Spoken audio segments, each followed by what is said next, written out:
जय हिंद दोस्तों, बहुत बहुत स्वागत है आप सभी लोगों का राजर्षि क्लासेस में। यहाँ पर आज हम जो है एक बहुत इम्पॉर्टेंट वीडियो जो है डिस्कस करने वाले हैं, जो है बीएफ स्किनर की थियरी। जी हाँ, जिसको हम ऑपरेंट कंडीशनिंग की थियरी भी कहते हैं या फिर इसको हम इंस्ट्रूमेंटल कंडीशनिंग भी कहते हैं। तो इस थियरी को एक एक करके हम इसके सभी तथ्यों को जानेंगे और इसको बहुत ही अच्छे तरीके से और बिल्कुल सिंपल वर्ड्स में समझेंगे कि बीएफ स्किनर द्वारा दी गई इस थियरी में क्या कहता है। पहले इस थियरी में कुछ इंपॉर्टेंट इन्होंने टर्म्स दिए, जैसे कि कंडीशनिंग, जैसे कि इनकी थियरी के नाम में ही है ऑपरेंट कंडीशनिंग। तो कंडीशनिंग का क्या मतलब होता है, उसके बाद इन्होंने अलग अलग चीज़ों को दिया जिसको हम अभी देखेंगे। उसके अलावा अगर इस थियरी के जिस्ट में हम बात करें तो आपने इससे पहले पेवलव की थियरी पढ़ी है। तो पेवलव की थियरी में ये था कि पहले जो डॉग था जिसके ऊपर इन्होंने अपना एक्सपेरिमेंट किया था, उसमें क्या था कि उसको सबसे पहले कोई स्टिमुलस दिया जा रहा था और उस स्टिमुलस के अकॉर्डिंग जो है वो क्या कर रहा था, रिस्पॉन्स कर रहा था। बट स्किनर की थियरी ठीक इसकी अपोजिट कहती है।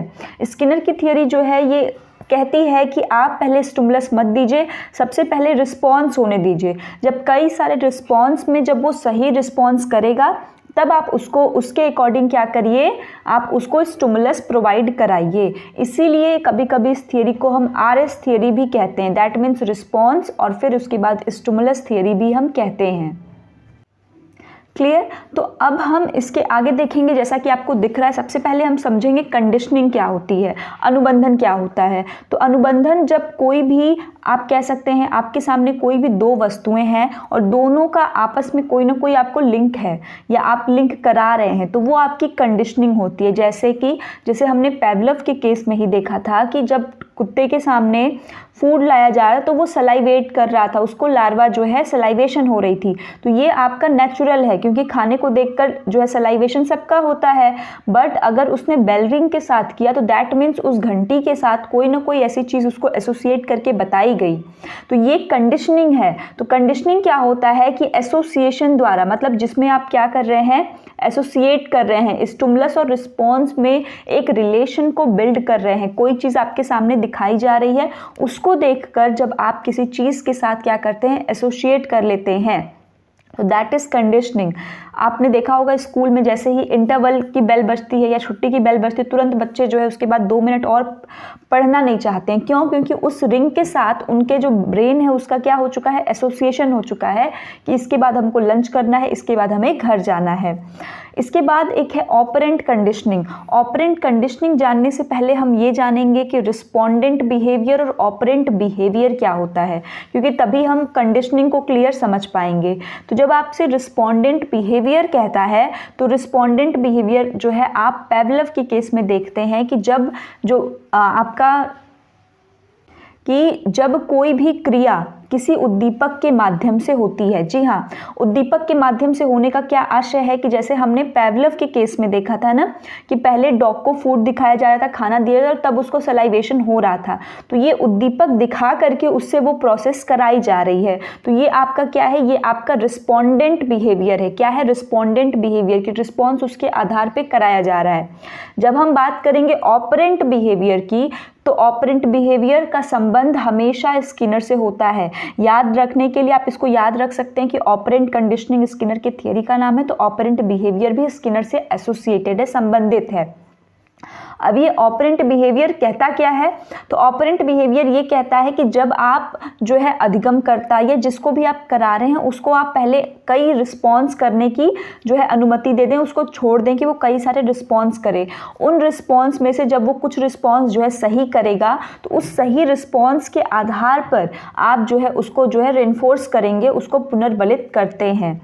क्लियर। तो यहाँ पे अब ऑपरेंट जो है आपका बिहेवियर ये होता है। लेकिन अब जब हम बात करेंगे ऑपरेंट कंडीशनिंग की, कि अब आपने यहाँ पे अनुबंधन करा दिया, तो यहाँ पे रिस्पॉन्स, जो उसने रिस्पॉन्स किया और जो रेनफोर्समेंट होता है, मतलब सही किया तो उसको एक प्लस पॉइंट दे दिया, खाना दे दिया, फिर सही किया फिर एक और खाना दे दिया या कुछ पॉइंट्स दे दिए। तो रिस्पॉन्स में और रेनफोर्समेंट, इन दोनों के रिजल्ट के साथ होने वाला जो चेंज होता है, जैसे कि पहली बार में हो सकता है कि बहुत सारे आपने जो है एरर्स किए, बट उसमें से एक सही किया तो आपको टीचर ने अच्छा कह दिया, तो फिर आपको जो प्रीवियस में जो रैंडम एरर किए थे कहीं ना कहीं नेक्स्ट में आप उसको थोड़ा कम करेंगे, और जिस बिहेवियर के लिए आपको जो है रेनफोर्स किया गया था आप उस बिहेवियर को आगे तक कंटिन्यू रखेंगे। तो बहुत चांसेस है यहाँ पर कि आप फिर आगे जो है जाते जाते बिल्कुल सही बिहेवियर को करें। तो यहाँ क्या है, एक तो आपकी अनुक्रिया साथ और दूसरा रेनफोर्समेंट, इन दोनों के कनेक्शन के साथ ही जो है कंडीशनिंग पॉसिबल होती है। यह स्टिमुलस से नहीं बल्कि आर से होता है। ये बहुत इंपॉर्टेंट चीज़ है और बेसिक डिफरेंस है between Pavlov theory and Skinner theory, कि पैवलव थियरी में स्टिमुलस के ऊपर बेस्ड होता है उसका बिहेवियर, बट स्किनर की थियरी में रिस्पॉन्स से बेस्ड होता है कि आपने जैसी अनुक्रिया की उसके अनुसार ही आपको जो है वो चीज़ों को देखने को मिलता है, और इससे एमिटेड रिस्पॉन्स होता है, ठीक है, स्वतः निकलने वाला जो रिस्पॉन्स होता है। अब स्किनर ने भी बहुत सारे एक्सपेरिमेंट्स किए हैं, कुछ एक्सपेरिमेंट उनके बहुत इंपॉर्टेंट हैं जो फेमस बेस है चूहे पर और कबूतर पर, जिसको ज़्यादा जो है लोग पढ़ते हैं। तो ये इनका एक्सपेरिमेंट 1 है। तो आइए देखते हैं कि एक्सपेरिमेंट 1 जो इन्होंने एक सफ़ेद चूहे के ऊपर किया था, उजले चूहे जिसको कहते हैं, उसके ऊपर किया था, तो वो क्या था। इसके साथ ही जब हमने पैवलव की थियरी पढ़ी थी, तो पैवलव की थियरी में जो बॉक्स था उसको हम जो है पजल बॉक्स कह रहे थे, और मैंने उस वीडियो में भी आपको बताया था कि जब स्किनर को हम पढ़ेंगे तो स्किनर में स्किनर बॉक्स उसको नाम देते हैं। तो ये वही थियरी है। तो देखिए स्किनर का चूहे पर किया गया प्रयोग, तो क्या प्रयोग है, एक भूखे उजले चूहे को स्किनर बॉक्स में छोड़ दिया गया। स्किनर बॉक्स जो है साउंड प्रूफ था, बॉक्स की दीवार से निकलता हुआ एक लीवर था। लीवर ये हमारा लीवर नहीं है, बल्कि लीवर एक प्रेस करने वाला होता है, जिसे नॉब के रूप में आप समझ सकते हैं, जिसका संबंध एक ऑटोमेटिक मशीन से होता है। लीवर दबाते ही फूड पैलेट्स दैट मीन्स जो भोजन की उन्होंने छोटी छोटी गोलियां बनाई थी स्वतः ही ट्रे पर आकर गिर जाती थी। ठीक, तो मतलब कि वहाँ पे उन्होंने एक ऐसा सेटअप बनाया था जिसको हम स्किनर बॉक्स कह रहे हैं। उसमें लीवर होता था जो ऑटोमेटिक मशीन थी एक तरीके से, कि लीवर को प्रेस करते ही बाहर की जो फूड पैलेट्स थी, जो खाने की गोली थी, वो गोली स्वतः ही उसके प्लेट पर आकर गिर जाती थी। शुरुआत में चूहा पहले काफ़ी समय तक इधर उधर घूमता रहा, क्योंकि उसको स्टिमुलस तो हमने दिखाया ही नहीं, खाना तो उसको पता ही नहीं, बट पहले शुरुआत में वो उस पिंजरे के चारों तरफ बहुत घूमा, बहुत इधर उधर देखा, उसने बहुत सारी चीज़ें उसने की, रैंडम बिहेवियर, दीवार एवं फर्श को सूंघा ऊंघा, जो उसका नेचुरल जो है बिहेवियर है चूहे का। फिर वह लीवर के पास गया, और जब वो लीवर के पास गया तो लीवर उससे सहसा दब गया दैट मीन्स कि एकाएक उससे जो है दब जाता है, इंटेंशनली नहीं दबता है, जिसके परिणाम स्वरूप उसे खाने के लिए गोलियां मिल गईं। बट लीवर के दबते ही, वहाँ तो ऑटोमेटिक मशीन थी कि लीवर दबेगा और इधर क्या होगा कि खाना उनको मिल जाएगा। तो लीवर के दबते ही हुआ क्या कि अब उसको खाना जो है वो मिल जाता है। तो आगे के ट्रायल्स में, अब ये चूंकि एक बार हुआ, अब स्किनर ने इसके साथ ही आगे और किया कि आगे के ट्रायल्स में क्या हुआ, इधर उधर घूमना, कि पहले जैसे वो गया था तो पहले तो उसने चारों तरफ देखा, फिर फर्श को सूंघा, बहुत सारी चीज़ें उसने की। तो आगे के बिहेवियर में उसने ये सारे व्यवहार को धीरे धीरे कम कर दिया। अंत में एक ऐसा प्रयास भी आया, मतलब अंत में एक ऐसा ट्रायल भी आया कि जब बक्से पर छोड़े जाने पर, जैसे उसको बॉक्स में, जो स्किनर बॉक्स उसमें छोड़ा गया, वह तुरंत लीवर दबाकर, तुरंत ही जाकर उसने क्या किया, डायरेक्ट लीवर को प्रेस किया, और प्रेस करने के बाद भोजन प्राप्त कर लिया। इस तरह चूहे ने लीवर प्रेसिंग रिस्पॉन्स को सीख लिया। तो उसका यही तो काम था स्किनर का, कि उसको लीवर प्रेसिंग रिस्पॉन्स को सिखा देना, कि जैसे ही वो जाए वो लीवर को प्रेस करके खाने को ले। तो उसको यही चीज़ सिखाना था, और कहीं ना कहीं स्किनर ने उसके खुद के रिस्पॉन्स के माध्यम से उसको ये चीज़ सिखा दी। स्टिमुलस पहले नहीं दिया, पहले रिस्पॉन्स दिया, और रिस्पॉन्स के आधार पे उन्होंने उसको क्या कर दिया, सिखा दिया। ठीक, अब इसी का आता है एक आपका एक्सपेरिमेंट 2। तो ये आपका चूहे पर किया गया एक्सपेरिमेंट था, किसका, स्किनर का एक्सपेरिमेंट था। बहुत ही ध्यान से समझिएगा थोड़ा, और किसने किस जानवर के ऊपर किया है, पैवलव ने, स्किनर ने, जिस्टाल्ट में किसके ऊपर किया गया है, इस तथ्य को याद रखिएगा। एक्सपेरिमेंट 2 में इन्होंने एक जो है आप कह सकते हैं पिजन जो कबूतर है उसके ऊपर किया था। ये भी एक फेमस है कि स्किनर ने इसी तरह के कई प्रयोग किए। उन्होंने कबूतर पर भी जो पिजन बॉक्स का प्रयोग किया, जैसे इसको स्किनर बॉक्स कह रहे हैं, उसको पिजन बॉक्स कहा गया था, और परिणाम कुछ ऐसे ही थे। प्राणी द्वारा क्रिया या सीखने की जो अनुक्रिया होती है उसमें रेनफोर्समेंट का विशेष महत्व होता है। तो पिजन पर भी उन्होंने किया था कि उसको एक चक्कर घूम करके, दाहिने ओर से घूम करके एक चक्कर आकर के मारता था तो उसको कुछ खाना मिल जाता, तो उसने वो बिहेवियर भी सीख लिया था। तो इन्होंने इसी तरह से कई सारे जानवरों पर ऐसा अपना एक्सपेरिमेंट किया था। तो इनका जो ओवरऑल आप कह सकते हैं वो क्या है कि इनके थियरी में एक चीज़ है जो बहुत इंपॉर्टेंट रोल प्ले करती है, और वो चीज़ क्या है? वो चीज़ है आपकी रिस्पॉन्स। क्या है? एक है रिस्पॉन्स और दूसरा है रेनफोर्समेंट। एक है रिस्पॉन्स और दूसरा क्या है आपका? रेनफोर्समेंट। रेनफोर्समेंट जिसको हम क्या कहते हैं? पुनर्बलन। ठीक है, रेनफोर्समेंट। ये दो चीज़ें इनकी थियरी में बहुत ही इंपॉर्टेंट रोल प्ले करती हैं। इनका कहना है कि सबसे पहले हम उसको रिस्पॉन्स करने की छूट देंगे, रिस्पॉन्स सही होगा तो रेनफोर्स करेंगे, उसके बाद आगे की प्रक्रिया जो है करते हैं। तो ये एक जो है, वैसे तो मेरी ड्राइंग इतनी माशाल्लाह नहीं, आप देख ही सकते हैं। ये चूहा है, यहाँ से लाइट आ रहा है और ये लीवर है और ये भोजन की ट्रे है। एक ऑटोमेटिक मशीन द्वारा उन्होंने सेटअप किया हुआ था। अब कुछ बात आती है कुछ टर्म्स की, तो ये स्किनर का एक्सपेरिमेंट था। अब स्किनर के कुछ इंपॉर्टेंट टर्म्स हैं, बेसिक टर्म्स जिनको जानना बहुत ज़रूरी है। जैसे कि अब देखिए, तो सीखने के दो प्रकार बताए हैं स्किनर ने। कितने प्रकार? दो प्रकार। एक है रिस्पोंडेंट रिस्पॉन्स और एक है आपका ऑपरेंट रिस्पॉन्स। रिस्पोंडेंट रिस्पॉन्स और ऑपरेंट रिस्पॉन्स।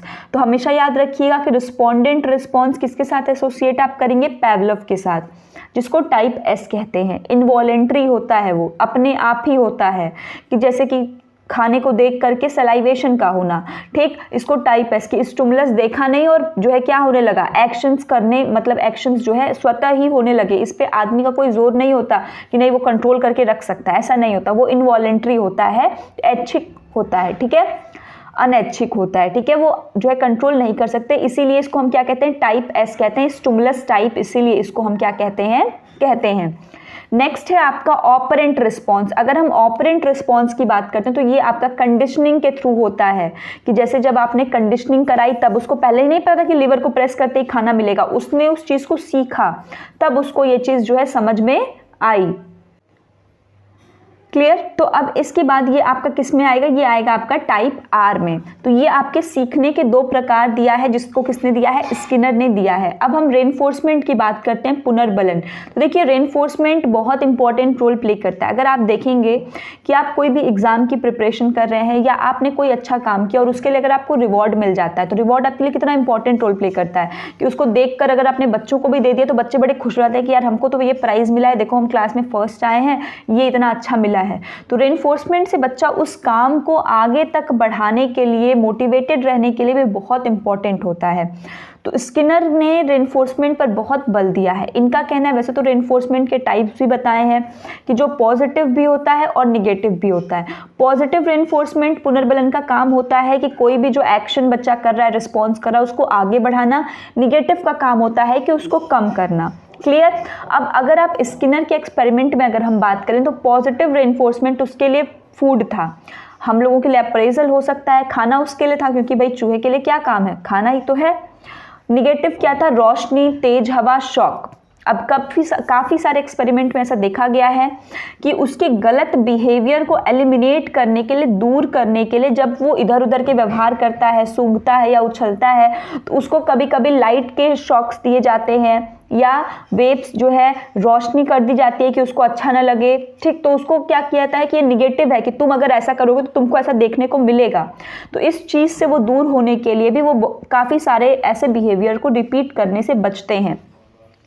आपने देखा होगा कि जो खेल होता है, जैसे बंदर को लोग सिखा करके लाते हैं या भालू को जो है डांस करवाते हैं, तो वो चीज़ हमें देखने में बहुत अच्छी लगती है, बट उनको सिखाने की जो प्रक्रिया होती है ना, बहुत ही क्रूएल होती है। कि आपके सामने वो प्रेजेंट तो होते हैं, कितने अच्छे लगते हैं, और हमें भी देखने में कि यार ये तो जो कह रहा है वो ये कर रहा है, जो मदारी का जिसको हम खेल कहते हैं। बट उस खेल को सीखने में उस जानवर को बहुत ही तकलीफ होती है, क्योंकि उसको इसी प्रकार से जो है ट्रेन किया जाता है, इसी रेनफोर्समेंट द्वारा। आप सोचिए कि अगर उसने सही बिहेवियर किया तब तो उसको खाना दिया जाता है, अदरवाइज उसको जो है शॉक दिया जाता है, उसको मारा जाता है, तभी तो वो ट्रेंड होगा, अदरवाइज जानवर कैसे पहचान सकता है। तो ये एक क्या है, रेनफोर्समेंट जो है अच्छा भी होता है और बुरा भी होता है, जो हमारे बिहेवियर को शेप करने में एक इम्पॉर्टेंट रोल प्ले करता है। Next is your schedule of reinforcement. अब ये पुनर्बलन कब देना है, कितनी मात्रा में देना है, क्यों देना है, इसके भी कई प्रकार हैं। जैसे कि आपको यहाँ पे 4 प्रकार मैंने लिखे हुए हैं। Fixed ratio schedule. Fixed ratio schedule का मतलब होता है कि एक निश्चित अनुपात में समय समय पर आप उसको वो चीज़ें देंगे। कैसे देंगे? निश्चित अनुपात में समय समय पर, ठीक, लगातार नहीं देंगे कि सब में अच्छा अच्छा बिहेवियर करो तो उसको देते जाओ, नहीं। आपने रख दिया कि जैसे आप 1 दिन बाद देंगे, 2 दिन बाद देंगे, 1 हफ्ते बाद देंगे, ऐसे। नेक्स्ट है आपका फिक्स्ड इंटरवल पर। फिक्स्ड इंटरवल का मतलब क्या है कि एक निश्चित समय सीमा पर देंगे, ठीक है। यहाँ पे आप उसको रेशियो में बांट के दे रहे हैं, बट यहाँ पे क्या है कि सिर्फ और सिर्फ इंटरवल पे देंगे, जैसे सुबह शाम दे दिया, इस प्रकार से। सेंट और परसेंट पर आप देंगे उसको, ठीक है, कि इतने परसेंट आप पहले देंगे, इतने परसेंट बाद में देंगे। पार्शियल रेनफोर्समेंट, कि आधा अभी दे दिए, आधा बाद में दे दिए। तो रेनफोर्समेंट के भी कई प्रकार होते हैं जिसको कि आप पढ़ रहे हैं। इसके अलावा भी कई होते हैं, आपके कंटिन्यूअस होता है, ठीक, स्पॉन्टेनियस होता है, बहुत सारे तरीके के होते हैं आपके रेनफोर्समेंट। क्लियर? नेक्स्ट है आपका ड्राइव। ड्राइव क्या होता है? ड्राइव का मतलब होता है कि वो साइकोलॉजिकल टेंशन जो आपके अंदर अराउज होती है, लाइक कि अगर आपने किसी चीज़ को प्रॉपरली ढंग से नहीं किया है, अच्छे से नहीं किया है, तो आपके दिमाग में वो टेंशन बनी रहेगी कि यार मैंने तो उसको सही से किया नहीं, या आपको रेनफोर्समेंट नहीं मिलता है जब प्रॉपर, तो भी ऐसा होता है कि आप यार मैं इतनी मेहनत कर रहा हूँ बट कोई मुझे बोलता ही नहीं है। तो ये क्या है? आपके अंदर का ड्राइव है। जब आपको वो चीज़ें मिलने लगती हैं तो फिर आप जो है दूसरी दिशा में देखते हैं। नेक्स्ट है शेपिंग। शेपिंग भी बहुत इंपॉर्टेंट होती है। जैसे चूहे के केस में ही हमने देखा कि जब उसने अच्छा काम किया तो उसको जो है फूड पैलेट्स दिए गए। तो शेपिंग क्या होता है? मेथड ऑफ सक्सेसिव अप्रोक्सीमेशन, कि जितने उन्होंने सही काम किए हैं उन सभी का एक अप्रोक्सीमेशन हम काउंट आउट करते हैं कि भाई इतनी चीज़ें अच्छी है, इतनी चीज़ें ऐसे ऐसे की। तो ये आपका शेपिंग के अंदर आता है। अब ये आपका इंस्ट्रूमेंटल ट्रेनिंग है। क्या है ये? Instrumental training. ये फिगर आप अपने एग्जाम में भी बना सकते हैं और ऐसे भी अगर आप समझ जाते हैं तो पूरी की पूरी स्किनर की थियरी को आप समझ सकते हैं सिर्फ इस फिगर के माध्यम से, ये जो मैंने बनाया है। इस फिगर में देखिए सबसे पहले CR और UR लिखा है। मैं आपको एक्सप्लेन कर देती हूँ इस फिगर को। CR का मतलब होता है कंडीशन रिस्पॉन्स, कि वो रिस्पॉन्स जो उसने कंडीशन के बाद की, जब उसको जो है किसी स्टिमुलस के साथ एसोसिएट किया गया तब। नेक्स्ट है UR, अनकंडीशन रिस्पॉन्स। अनकंडीशन मतलब कि पहले से स्वाभाविक वो उसके अंदर वो टेंडेंसी है। जैसे कि कंडीशन रिस्पॉन्स में क्या है कि जब लीवर पे प्रेस करेगा तब खाना मिलेगा, उसके पहले नहीं मिलेगा। बट अनकंडीशन में क्या है कि खाना उसको चाहिए, क्लियर, कि वो खाएगा। अब देखिए सबसे पहले क्या है कि सबसे पहले उसने क्या किया है कि अगर हम सीएस से देखते हैं कि हमने उसको क्या किया कि आपका लीवर को क्या किया, लीवर को क्या किया, प्रेस किया। जब लीवर को प्रेस किया तो उसको क्या मिला, खाना। तो खाने से क्या हुआ, उसका पेट भर गया। तो पेट जब भर गया तो ये क्या हो गया, अनकंडीशनड रिस्पॉन्स, कि उसको भोजन मिला तो ये अनकंडीशनड रिस्पॉन्स है उसके लिए। और ठीक यही चीज़ जब लीवर पे वो क्या किया, कंडीशन करके किया, तो यही आपका सेम चीज़ प्रेस किया। तो प्रेस क्या है आपका, रिस्पोंडेंट कंडीशनिंग है। प्रेस क्या है आपका, रिस्पोंडेंट कंडीशनिंग। और उसके बाद फूड क्या है आपके लिए, अनकंडीशनड स्टिमुलस। अनकंडीशनड स्टिमुलस क्यों है फूड आपके लिए? इसलिए है क्योंकि जो फूड होता है वो हर किसी ह्यूमन बीइंग का क्या है, आपके नीड है। तो वो आपकी कंडीशनिंग में तो होता नहीं, ऐसा तो है नहीं कि अगर आप कंडीशनिंग करोगे तभी आपको खाना चाहिए।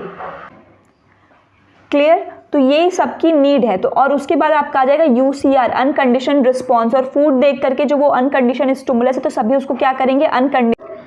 तो जैसा कि हमने देखा कि स्किनर का जो प्रोसेस है उस प्रोसेस के अंतर्गत जैसे हमने CS और UCS, जैसे पहले उसने लीवर को रखा, फिर लीवर को प्रेस किया तो उसको खाना मिल गया, फिर वो खाना उसके लिए क्या था, जो है उसके स्टिमुलस का काम किया। तो पहले ये जब भी फोकस करते हैं तो ये सबसे पहले अनुक्रिया पर बल देते हैं, जो ये सिद्धांत है पूरा स्किनर का कि पहले अनुक्रिया करने दीजिए, उसके बाद जो है उसके सामने स्टिमुलस को प्रेजेंट किया जाएगा। और सही स्टिमुलस तभी प्रेजेंट किया जाएगा जब वो अच्छा काम करेगा, जब वो अच्छा रिस्पॉन्स करेगा, और वही उसके रेनफोर्समेंट के रूप में दिया जाता है।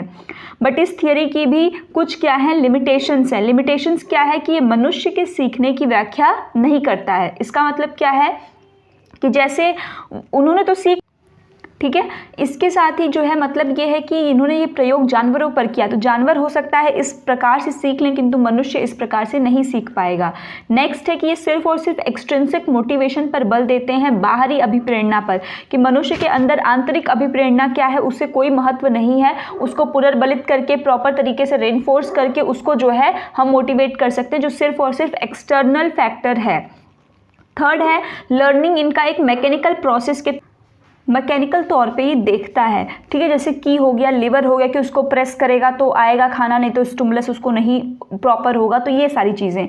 Need of continuous reinforcement is difficult because काफ़ी बार होता है कि ये पॉसिबल नहीं है कि आप उसको कॉन्टिन्यूटी के साथ आप रेनफोर्स कर पाएँ, तो ये उनकी कुछ लिमिटेशंस हैं। इसके बाद इसके कुछ एजुकेशनल इम्प्लीकेशन, शैक्षिक निहितार्थ, कि जब शिक्षा के जगत में हैं, आप पढ़ रहे हैं तो इसका क्या क्या यूज़ हो सकता है। अगर आप बीएड कर रहे हैं तो भी आपके लिए इंपॉर्टेंट है। अगर आप सीटेट के पॉइंट ऑफ व्यू से, सीटेट में तो ऐसे स्किनर की थियरी नहीं आती बट यूपी टेट में, सुपर टेट में है, तो अगर आप उस पॉइंट ऑफ व्यू से देखते हैं तो पेडागोजी का जो पोर्शन होता है वहाँ पे ये आपके हेल्प करती है। तो यहाँ पे क्या है कि सबसे पहले इनसे हमको ये पता लगता है कि जो हमको पूरी चीज़ों को बनाना है, जो बच्चे को पढ़ाना है, उस एजुकेशनल ऑब्जेक्टिव्स को क्या कर सकें, स्पष्टता से परिभाषित कर सकें। उसके साथ ही शिक्षकों को छात्रों के उन व्यवहारों को प्रोत्साहित करना चाहिए जो स्वयं से न होकर शिक्षक के डर से न हो, कि मतलब बच्चा खुद से इनिशिएट करे।